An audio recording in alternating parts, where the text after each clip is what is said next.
Gentlemen, to start the clay face, we're going to maximize the usage of our clay, and quite frankly, we don't really want the clay to be, the sculpture to be so thick. So basically what we're going to do is we're going to make a base for this thing with all the foil that I gave you. I obviously gave you a lot more foil than you need for just covering your table. Come inside for right now and take a seat in the back table, and I'll clear it off for you.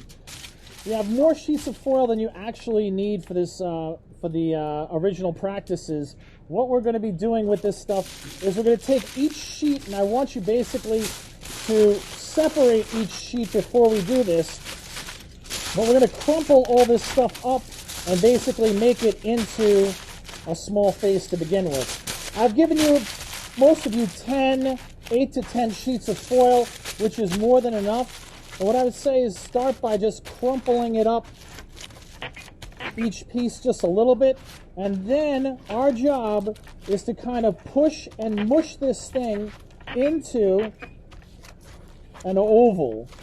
All right, we want this to be the underneath part of the actual structure of the face. So when we start mushing it together and crumpling it together, we want to make sure that it kind of looks like the shape of a head. So we don't want this thing to be a perfect circle. We want it to be a little oval. We'd like the top of it to be round. We'd like the bottom of it to maybe not just be round, but be a little bit tighter and smaller.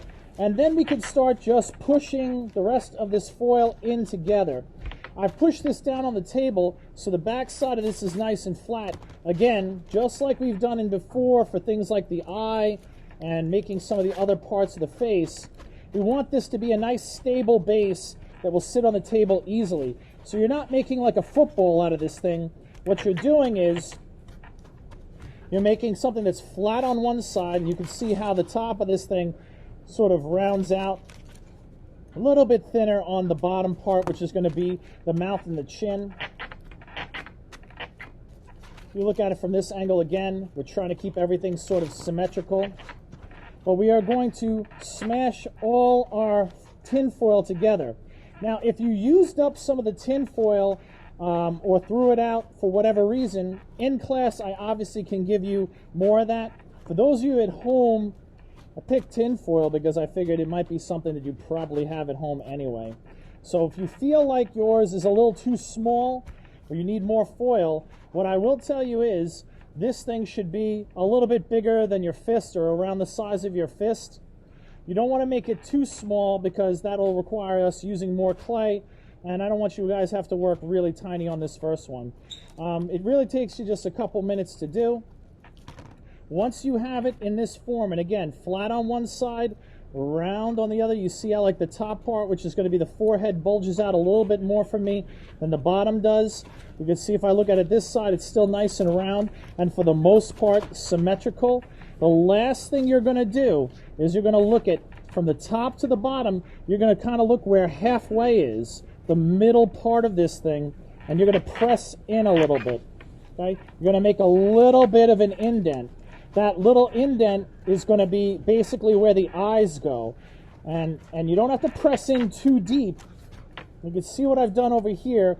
That now, forehead, eyes, rest of the face. Again, I'm going to put up several pictures of this up on our team's site. This is going to be its own assignment. Your job is to try to make this thing look relatively symmetrical, meaning the same on both sides, that it doesn't look lopsided. It's supposed to be flat on the bottom, and then you're supposed to push in just about the middle of this thing to make an indent for the eyes. This is what we're going to make our sculpture on top of. This is what we're going to add clay to make the eyes, nose, and mouth, and to finish off the entire face. And our next project's basically going to end up looking like a mask. Once you have it like this, and again, I will document it from all different angles. Make sure that you take several photos of it. Take pictures of it from different angles so I can see what it looks like. Take a picture from the side. Take a picture from the top.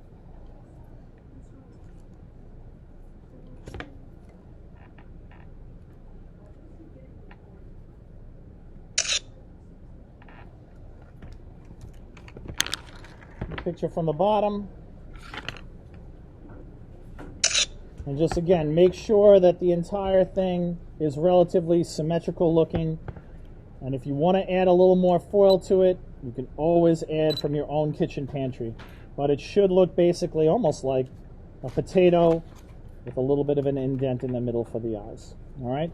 This is going to be posted as an assignment today. The video for this will be posted in just a few minutes. If you are done with the nose, eyes, and mouth, you can start making your foil into this shape and then just store it for next week, and then we'll start working on top of it on Monday.